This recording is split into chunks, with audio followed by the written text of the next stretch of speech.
Understanding revenue. What is the revenue? Revenue is the total income generated by a business through the sale of goods or services. ठीक है, revenue क्या, आमदनी है आपकी. Is the total income generated by business through the sale of goods. कोई चीज़ें आप बेच रहे हैं या आप सर्विसेज दे रहे हैं. It is commonly referred to as sales, turnover और business income. यानी जैसे मैंने उर्दू में कहा आमदनी. Think of it as the starting point of all profitability. Real world example हम check करते हैं. Imagine a clothing store that sells product total rupees 5 lakh in 1 month. यानी एक महीने में 5 लाख चीज़ का यानी उन्होंने सेल की है. अब रेवेन्यू कितना हुआ, 5 लाख. लेकिन यहाँ समझने की बात है, revenue is not the profit. ये आमदनी है बस. अब आमदनी में इसमें हमने एक्सपेंस भी तो निकालना है ना. ठीक है, तो जब हम इसमें से एक्सपेंस निकालेंगे, इसी आमदनी में से निकालेंगे, इसी सेल में से निकालेंगे जो 5 लाख की हुई है, तो हम देखेंगे कि फिर वो जो पैसे हमारे निकलेंगे रेवेन्यू में से, जब एक्सपेंस को माइनस करेंगे तो हमारे पास आएगा प्रॉफिट. यानी 5 लाख आमदनी थी, 5 लाख की सेल हुई, 3,50,000 उसके अंदर जो भी हमने वहाँ पे मुलाजिम रखे हुए हैं उनकी पे हो गई, शॉप का रेंट हो गया, तो क्या बचा पीछे, 1,50,000. ये हमारा बेसिकली प्रॉफिट है. ठीक है, तो टाइप ऑफ रेवेन्यू क्या क्या होते हैं जी. एक तो ऑपरेटिंग होता है, इसकी डेफिनेशन अगर हम देखें तो ये income from core business activities होता है. जैसे रेस्टोरेंट में अगर हम एग्जांपल लें, restaurant earning money from selling food. ठीक है. नॉन ऑपरेटिंग क्या है, इनकम फ्रॉम सेकेंडरी और पेरिफेरल सोर्सेज, जैसे अर्निंग इंटरेस्ट और सेविंग ऑन रेंटल इनकम. यानी आप देखेंगे छोटे जो एंटरप्रेन्योर्स होते हैं ना, इन्होंने दुकान के बाहर वाली जगह भी बेची होती है, वो किराए पे दी होती है, तो वो उससे भी इनकम जनरेट कर रहे हैं. तो सेविंग के ऊपर इंटरेस्ट मिल रहा है. हो सकता है वो पैसे कहीं उसने बैंक में लगाए हुए हैं. ठीक है, तो बैंक उसको दे रहा है, कुछ मुनाफा दे रहा है, तो वो नॉन ऑपरेटिंग है. ठीक है. इसी तरह कोई जगह किराए पे दे दी है, तो वो नॉन ऑपरेटिंग है, सादा लफ्ज़ों में समझने के लिए. ठीक है, अब हम सेविंग को भी टच कर लेते हैं. ऑल्दो हमने इसको पहले पढ़ा हुआ है, लेकिन हम इसको इस वक्त एक गो थ्रू कर लेते हैं ताकि आसान हो जाए. What are saving? Saving refers to the extract proportion of income. जैसे अभी हमने पीछे कहा कि आपने कोई सेविंग की हुई है, नॉन ऑपरेटिंग आपकी जो प्रॉफिट है वो कौन सा है, कि आपने कोई बैंक में सेविंग की हुई है, तो आपको कुछ परसेंटेज उन पैसों के ऊपर मिलते हैं. तो मतलब लाख के ऊपर अगर आपको 15% मिल रहा है, 15,000 रुपये सालाना मुनाफा हो रहा है, तो 15,000 जो है वो आपकी नॉन ऑपरेटिंग प्रॉफिट है. ठीक है, तो जो सेविंग है refers to the portion of income that is not spend on current expenses and is purposefully reserved for future use. यानी आप इसको कहीं जमा कर लेते हैं. और जब हम सेविंग का चैप्टर पढ़ रहे थे तो हमने इसको बड़े डिटेल में इसकी टाइप्स भी करी थी, इसकी डेफिनेशन भी पढ़ी थी, और उसके मेथड्स भी पढ़े थे सेविंग के. और हमने ये देखी थी वो कौन सी पॉलिसीज़ हैं जिनको हम इस्तेमाल करके सेविंग बढ़ा सकते हैं अपनी. अच्छा जी, फिर इम्पोर्टेंस सेविंग फॉर एंटरप्रेन्योर क्यों है? Create financial security. पैसा आपके पास कहीं बैक एंड पे पड़ा हुआ है तो वो आपकी सेफ्टी है, फाइनेंशियल सिक्योरिटी प्रोवाइड करता है. इमरजेंसी फ़ंड है, कोई मसला हो गया, कोई गाड़ी किसी चीज़ को रिपेयर करना है आपने अपने एसेट को, जो कि जिसके बगैर जो है आपका काम ही नहीं चल सकता, तो आपका इमरजेंसी फ़ंड चाहिए. Reduce dependency on loan. आप हर वक्त बैंक के पास नहीं भागेंगे लोन लेने के लिए. फिर फाइनेंस फ्यूचर अपॉर्चुनिटीज़. अगर कोई आपको लगता है कि फ़र्ज़ करें साथ वाली आपने एक शॉप अच्छी ख़रीदी, आप वहाँ अच्छा बिज़नेस चला रहे हैं अपना, सो आपके पास सेविंग है, साथ वाली शॉप भी मिल रही है, तो आप अपना बिज़नेस बढ़ा सकते हैं, उसको ख़रीद सकते हैं. तो ये सेविंग का फ़ायदा है. सेविंग का जो फार्मूला है वो यही है कि आपकी जो इनकम आई है उसमें से एक्सपेंस को माइनस कर दें तो आपकी बाकी की सेविंग्स हैं. और many of the world's most successful founders जो हैं started their operation entirely using personal savings.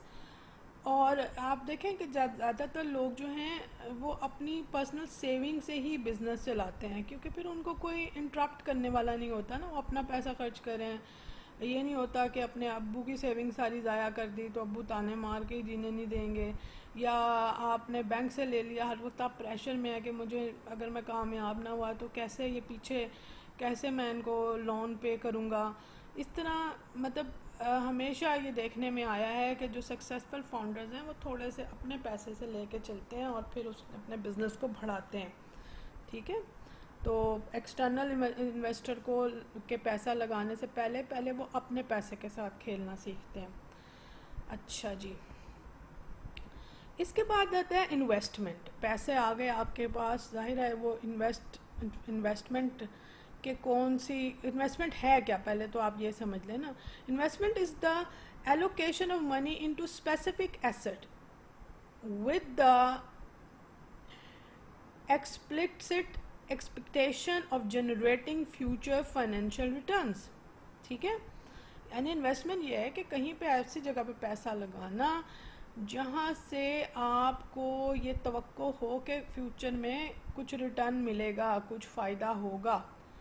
तो बिग डिफरेंस इसमें क्या है, अनलाइकिंग सेविंग में तो आपकी जो अमाउंट है वो वह प्रिजर्व रहती है, लेकिन इन्वेस्टमेंट में ये होता है कि आपकी जो वेल्थ है वो ग्रो करती है। तो this is the main difference between the investment and the saving को इसलिए हमने दोबारा भी पढ़ा कि हम समझ लें कि सेविंग होती क्या है, कि कहीं पे आपने पैसे जमा करके रख लिए कोई एसेट की शक्ल में या लिक्विड कैश की शक्ल में या गोल्ड ख़रीद लिया, लेकिन वो उतना ही रहा। ठीक है, अच्छा गोल्ड ख़रीदने की एग्जांपल यहाँ नहीं देते क्योंकि उसके तो पैसे बढ़ भी जा सकते हैं ना, लेकिन जो इन्वेस्टमेंट है जब आप किसी बिज़नेस में करेंगे, गोल्ड में इन्वेस्ट किया जा सकता है। गोल्ड ख़रीदने में, कोई डॉलर्स ख़रीदने में, कोई करेंसी ख़रीदने में हमने टाइप ऑफ इन्वेस्टमेंट और टाइप ऑफ प्रॉफिट देखे थे, तो उसमें हमने ये बात जिक्र की थी कि ये एक्टिवली पैसे को बढ़ाता है इन्वेस्टमेंट। ठीक है, जैसे स्टॉक है, ये ऑप्शन है एक इन्वेस्टमेंट का। Buying shares of ownership in a company, आप ख़रीद सकते हैं, बेच सकते हैं, महंगे हो तो बेच दें। ठीक है, कम रेट में मिल रहे थे ख़रीद लिया आपने, जब थोड़े बढ़ गए तो उस पर पैसे कमा लिए। बॉन्ड्स हैं इसी तरह, म्यूचुअल फंड्स हैं, रियल एस्टेट का कारोबार है, आपको बिल्डिंग रेंट ख़रीद के रेंट पे दे सकते हैं। बिज़नेस वेंचर्स हैं, किसी के साथ आप स्टार्टअप कर लीजिए। फिर आप देखेंगे कि इसमें मायरिंग इन्वेस्टमेंट जो है, अब अच्छा हम अब इसमें देखते हैं कि हम कैसे रिटर्न ऑफ इंटरेस्ट देखें, इन्वेस्टमेंट को कैसे मायर किया जाता है। फॉर एग्ज़ाम्पल कि अगर आपने 10 लाख जो है वो बिज़नेस किसी वेंचर में इन्वेस्ट किया है, तो आप उससे 15,000 एनुअली कमा रहे हैं।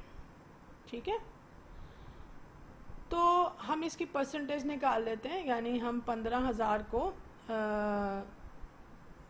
10 लाख से डिवाइड करेंगे और मल्टीप्लाई 100 से करेंगे, तो हमारे पास 15% जवाब आएगा, यानी हमने रेट ऑफ इंटरेस्ट निकाल लिया इसमें। तो रेट ऑफ इंटरेस्ट 15% है, इसका मतलब है हर साल आपको इस रकम के ऊपर जो आपने इन्वेस्ट की है 15,000 मिलेगा।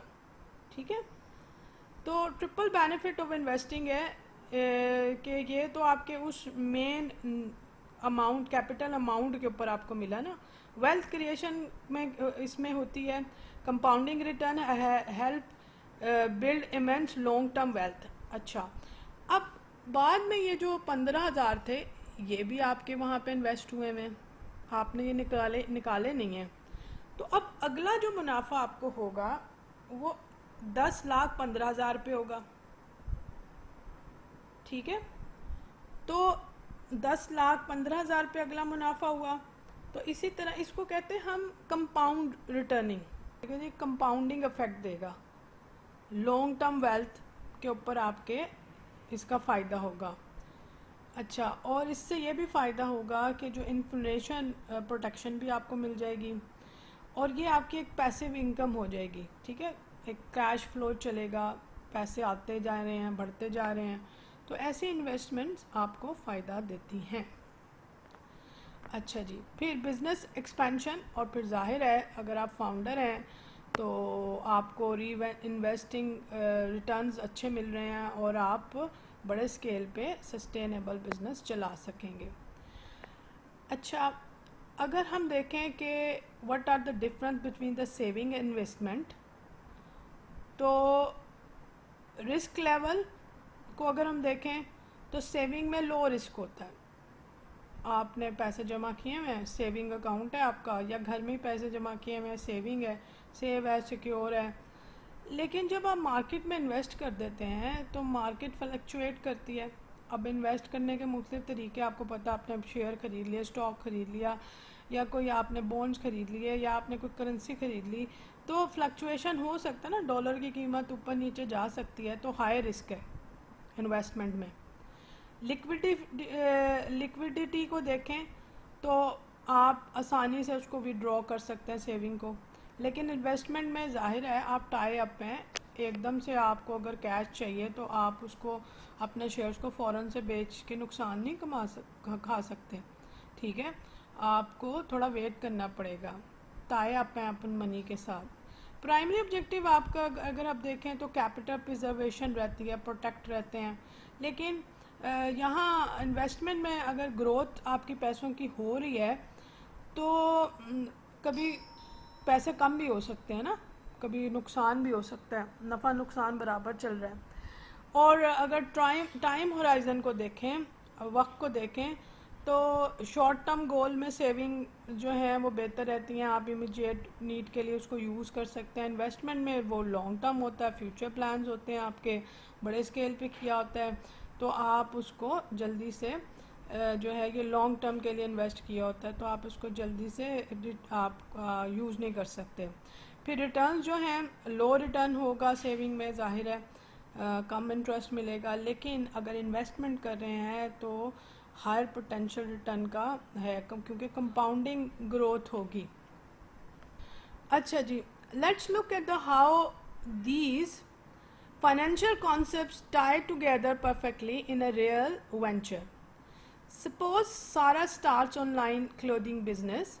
Here is how her financial blueprint looks. तो ये हम थोड़ा सा इसको बड़ा करके देख लेते हैं, क्या है जी। जी, सारा ऑनलाइन क्लोथिंग बिजनेस चल रहा है। एसेट्स उसके क्या हैं? इन्वेंट्री है, स्टॉक पड़ा हुआ है, कपड़े तैयार पड़े हुए हैं, लैपटॉप है for work, cash in hand भी है। अच्छा, और लाइबिलिटीज़ क्या है? उसने बैंक का लोन देना है, ठीक है, और जो कि उसने 5 लाख लिया था। पर्सनल इन्वेस्टमेंट है उसकी 7 लाख। अब होगा क्या? कैश इन हैंड जो है, her website brings in monthly sales 3 lakh rupees.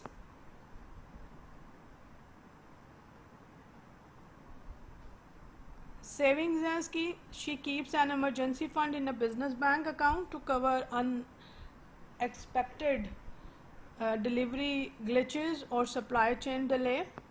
फिर इन्वेस्टमेंट उसकी क्या है? She allocates capital to purchase advance software and marketing tools to scale her brand and drive higher future returns.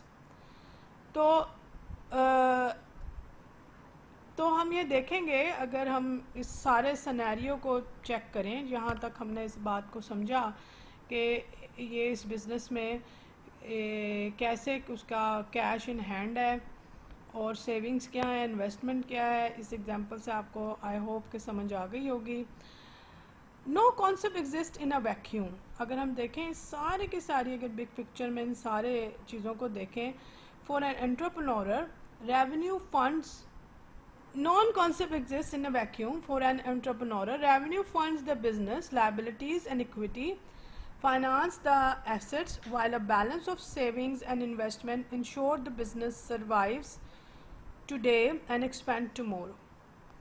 अच्छा जी, एक छोटा सा एक टॉपिक रह गया है, व्हाट इज़ इस्लामिक बैंकिंग।